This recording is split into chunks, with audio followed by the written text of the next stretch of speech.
Mike McDaniel pieces out. Nice transition. Stop it. I'm a professional sometimes. But where Mike McDaniel pieces out yesterday, we've got the final five that we know about, and I was shocked. Shocked, I tell you, when I saw Ken post another Twitter poll, because yesterday it had McDaniel, Udinsky, Schwartz, and I think maybe McDermott or maybe another coach in his Twitter poll for who do Browns fans want. Mm-hmm. And I didn't pay attention to the results immediately because I knew if it was anybody but McDaniel, I would start to get triggered by it. Well, today I couldn't avoid it because he reposted a new poll today, and I've not seen the latest up-to-date results. But the man had 3,000 votes, 50% of which were going for Grant Udinsky. 22% was going to McDermott, and then I think another 20% was going to Jim Schwartz, and I think it was like 3% other. Mm-hmm. I will tell you, very few things catch me as off guard as this caught me, that many people are sold on Grant Udinsky, who literally, it's a Rorschach test. I just hold up a picture of Grant Udinsky, and everybody else is going to feel something different about this picture. Well, I'd probably say punchable face. Maybe other people would say it looks like Johnny Manziel. If Johnny Manziel made the right decisions, I think is how people put it. Other people would say young Sean McVey. Other people would say tremendous risk and waste of time. All right, so here's what's happening. This is very obvious to me. I don't think this is necessarily a love of Grant Udinsky, because you can't find anything you truly love about him except for the fact that he's a young offensive coach that we don't know nothing about or anything about. But what I think is happening, I think this is a direct reflection of not wanting older defensive-minded coach. I think this is a direct reflection of not wanting to say out loud, you don't really want Jim Schwartz as the head coach. You're fearful of how we ever are going to be able to fix an offense if you have Jim Schwartz as the head coach. And so this is the response. This response at least gives people a hope that you got the offensive side of the ball right, and I think that's what people are leaning on. Yeah, but it didn't work with Kevin Stefanski. I think that's the problem. Well, I mean, you had an offensive head coach who is maybe not fit to be a head coach after some time, and here's where it happened. I know. Out of the gate, though, for that first year, there was a lot of good things about Stefanski, and I feel like... So we're just forgetting the last five? Well, I'm not forgetting anything. I'm not the biggest fan of Stefanski. I don't mean you. I mean the royal we. And there are so many more instances of people hiring young offensive-minded coaches and it not working out than it working out, but I think that's where people are at right now. They would rather roll the dice with the unproven, the unknown, the mystery box, than roll the dice with the idea that Jim Schwartz, who's already been a head coach, after having 10 years off of being a head coach, the light bulb's going to go on, and he's going to do something great with this team, not only from a defensive perspective, but most importantly, from an offensive perspective. So I think you're speaking truth. And by the way, the final results here are Grant Udinsky, 50.2%, Sean McDermott, 26.4%, Jim Schwartz, 16.1%, and then none of the above, 7.3%. I wonder if you did that poll right now, if McDermott would have a little bit more of a glow-up after everything that happened in Buffalo today. Wait, that's interesting, because I think Grant Udinsky getting an interview in Buffalo is helping people for sure. All of a sudden think we've got the next Sean McVey for sure. It elevated him in a way, but I also think with McDermott, because what you're seeing right now in Buffalo that's happening between Beane and then between the ownership there and how they're in a fist fight to try to basically bust toss McDermott, and then everything that happened in the 5 weeks ago where he basically told Brandon Beane, you don't know how to construct a roster, and that was apparently enough for Brandon Beane to say, okay, you're out of here now. Like, everything that's gone down there, it makes it seem like McDermott has been covering up a lot of flaws that Buffalo's been having for years, and that should make him more attractive. Instead, I think that people's response is, oh my gosh, this is as dysfunctional as it gets. In fairness, my result to watching Brandon Beane cry about people saying mean things about him in the press conference was, oof, Sean McDermott was a real one. And the same thing with Pagula. Right. Exactly. Way, did you see the receipts have come out where people have tracked down him at the combine rooting for Keon Coleman? Well, no, him in the draft room saying, hey, we're going to stay here unless somebody blows us away doing something stupid. It's Keon Coleman. Unfortunately, you got mic'd up in too many spots to try to hide and make this all Sean McDermott's fault for why you took a bad wide receiver, who, by the way, is still on the team. If you were rich enough, which is ridiculous. There's a pretty well discovered theory in America that if you are rich enough or good looking enough, which one is Brandon Beane, the other is Terry Pagula, that you just get used to lying your way around life. that eventually you forget that other people actually might keep receipts. But I do think, like, it made me think more of Sean McDermott. Sure, for sure, me too. But the amount of, and just to speak to this, just the amount of people when they saw Grant Udinsky will interview in Buffalo, the amount of people that I saw, you got to get him. Guys, we're not on a got to get him basis. I mean, I think Buffalo is just curious as to what we're trying to see in him. If anything, like, they got to do the recon. Like, wait a second, is this really Sean McVey at 30 years old? He's going to be a coach in 2 years. We might as well be ahead of it. But here's why it's different, Nick. Or it might be Brandon Beane thinking I can control him the same way it might be the same thing for Andrew Perry. Maybe. Here's why it's different to me, though. You can do this if you're the Browns. You can hire Grant Udinsky, and you can do it under the idea that we're going to put enough long-time football people around him, and he's going to try to coach up Shador. He's going to try to coach up whatever quarterback we take, and then we can go off to the races, right? Where the Bills have Josh Allen. You don't put a first-time head coach with Josh Allen. That's not. If it's a first-time head coach, it has to be a first-time head coach that has been with the Bills, been around the Bills, been an OC for many, many years. You don't give him a bright-eyed and bushy-tailed head coach. I cannot. Listen, I don't know if Sean McDermott's going to come here. We're going to play some sound that might give us some insight of what McDermott might take to get McDermott. We got a lot here today, right? I cannot fathom that a guy who has been a glorified quarterback's coach for one season in Jacksonville, where Trevor Lawrence was pretty much the approximation of any other version of healthy Trevor Lawrence, albeit on a very successful regular season team in Jacksonville, but a guy who, again, was a glorified quarterback's coach for one season, and previous to that was a glorified quality control coach in Minnesota. I cannot understand for the life of me. I understand why fans want it. I think you're spot on, which is, hey, it's a box of nothing. Mm-hmm. We don't know what it is. It could be a box of something. And that could be a box of Sean McVey. That's true. That's a good box. That's true. We like that box. Primo box, many people are thinking to themselves. So fans, I do not begrudge you, and I don't want to make it sound like criticism, but I do think that this has been a result driven by a lot of people in town pushing Grant Udinsky because I think they think he's going to get the job, and it's a lot of people saying the name Grant Udinsky without any substance behind it. And usually when this happens in Cleveland, my warning to all is we usually pay for our sins when we do things like this. Yeah, but he's become the favorite. It's not even close. Like, we talked about trying to find out who the belle of the ball is. Like, from the fans' perspective, he's become the favorite. I don't know if that helps him out or not, by the way. Because the Browns are doing this weird thing, have been for years under Andrew Berry, where the moment the fans want something, they just decide not to do it.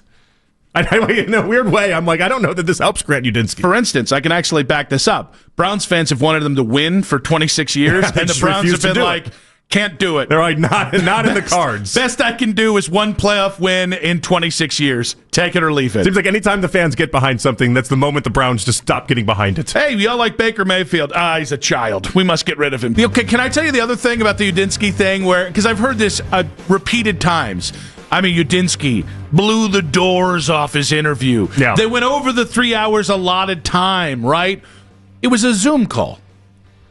How can somebody become a favorite for a job when you haven't met them in person yet?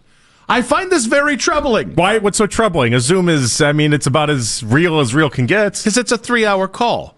Like the calls that are the in-persons that I'm used to are 8, 9, 10 hour long conversations. I mean, I'm fine with that. But I'd also be an oddball owner too, where I'd want to see how they treat the wait staff. I'd want to see all that type of stuff as well. Like you want to take them out to a restaurant and just kind of, I don't know, see them be a human instead of on the Zoom but even Zoom, I don't think Zoom's the best, by the way, in general, only because if you don't do a lot of Zooms, like I don't do a lot of Zooms. Anytime I do a Zoom, I feel like I'm constantly waiting for it to like interrupt. I'm like, it's always awkward. Like, did you stop talking? Do I start talking now? Like, unless you're proficient in Zooms and that language, I feel like you can really make yourself look like an idiot constantly. Oh, he's 30. This kid, he had college classes on Zoom. Oh. I would bet good money on. Well, I mean, he's still older than he wasn't in school when the pandemic happened. He was out of school at that point. Could have been grad school. I just think I guess so. I continue to come back to listen. This is the Browns are not the only team confronted with a head coaching class that is bizarre, interesting, different, not star-studded. Like there's only so many ways you can kind of sugarcoat this. Mm-hmm. So everybody's kind of dealing with this.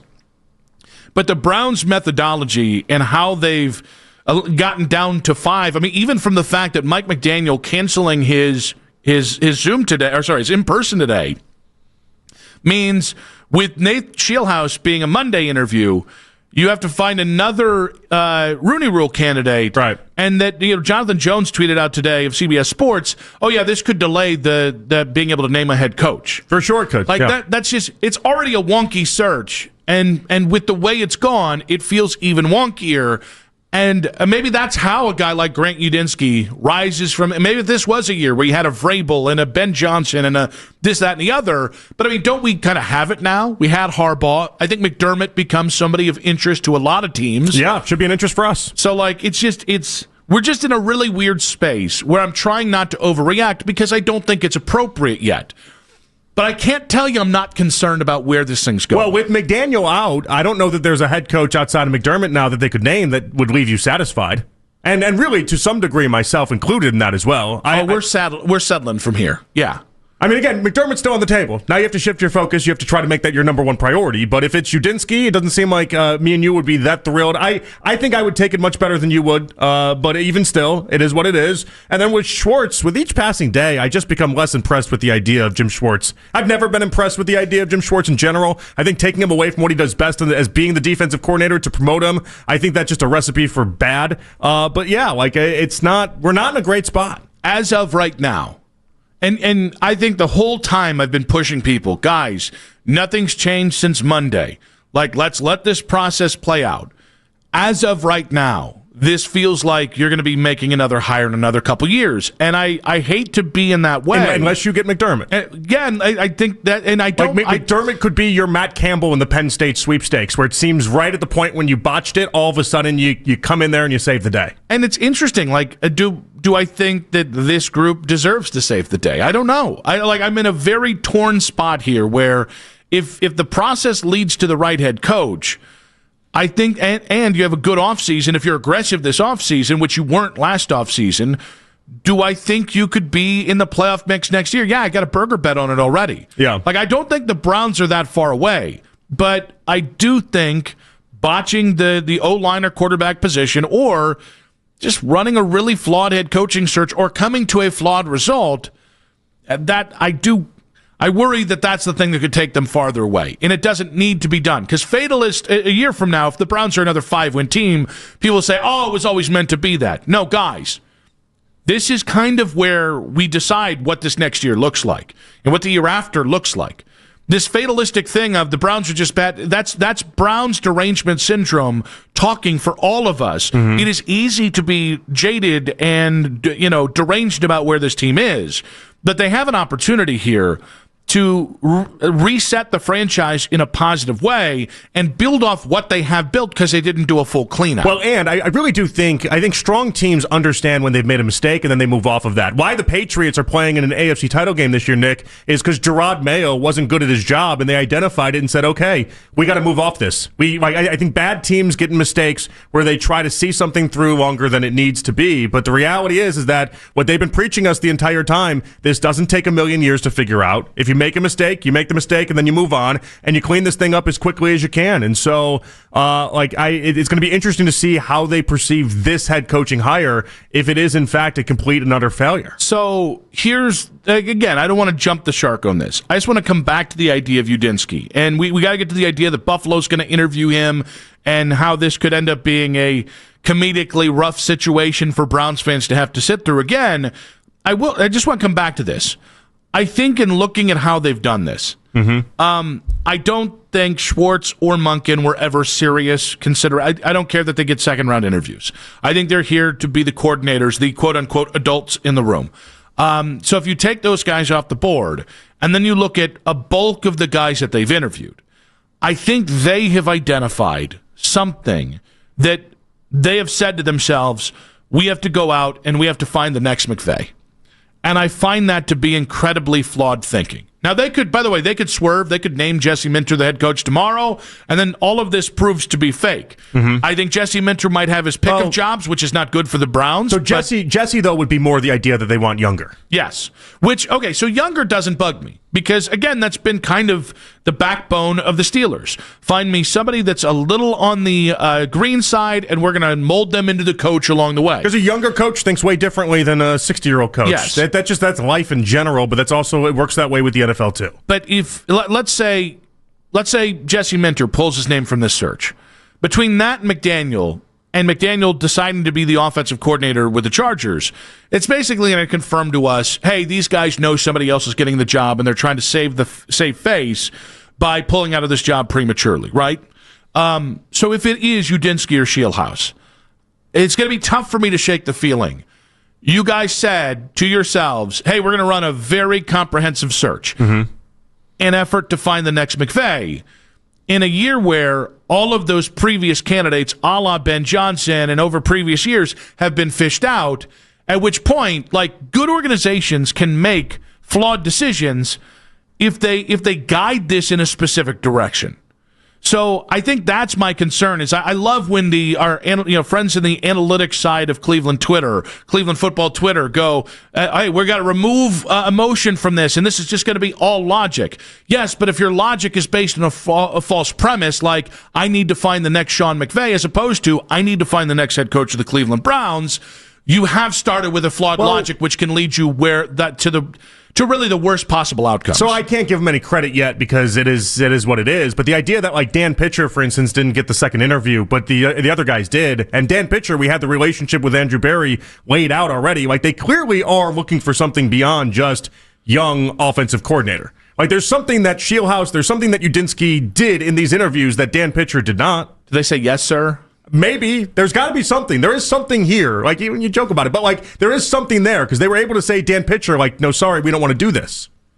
And there was a stretch there where you're going to get real mad if they just gave the job to Dan Pitcher because it would have been Andrew Berry and Dan Pitcher and that buddy-buddy relationship they formed in Indianapolis. Like, clearly there is something that they're looking at and trying to see. Unfortunately for us trying to, like, navigate and try to talk about this, we're not in those meetings. We don't know what was said. We don't know how they do these things. I've been consulted on many searches. I've had four different levels. All four different levels. And I've given and honestly, when they've made the wrong choice, I've washed my hands of it. How much how much is Netflix paying to be able to broadcast? Would that even get big numbers? We'd care about it, but, like, they broadcasted, like, the head coaching interviews. Where you could just like put a tripod down and the cameras down, and then we're just, like, in the interview process. That would be so. You realize they did a 3-hour Zoom with Grant Udinsky. I would watch all 3 hours. Yeah, no, I would, but I wouldn't feel good about it. But is it just us? Is it just are we the only ones that are watching all 3 hours? No, I guarantee you fans would too. And the problem is the sickness would grow. 216-474-0092 is the love for Grant Udinsky really just a lack of confidence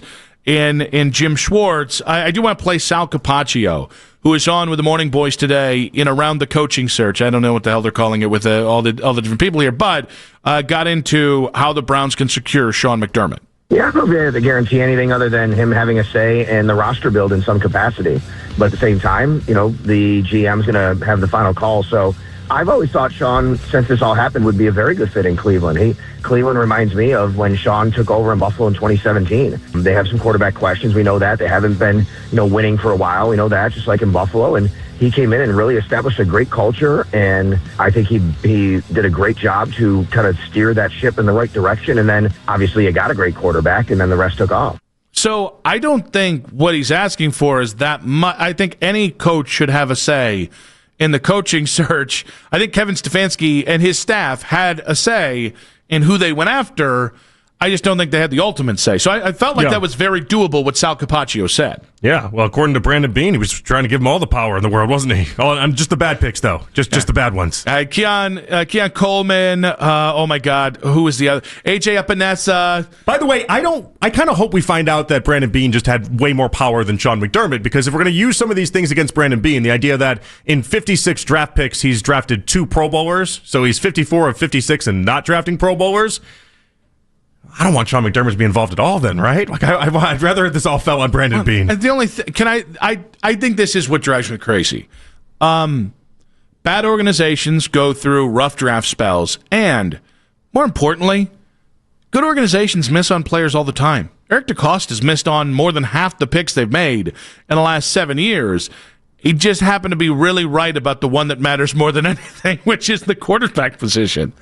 Because I think it's really easy to get into. He wanted Keon Coleman. Well, he wanted this guy. Well, he wanted this guy. I think we've already done it to Andrew Barry and Kevin to some extent. Like, guys, you're always going to be able to point to the losses because it's the football draft, and it's a pretty even playing field unless you have the number one pick every year, which, by the way, you're getting fired for a different reason. Right, but the Bills' misses are being highlighted in an extreme way in the past couple days. So Jason on Twitter points to this.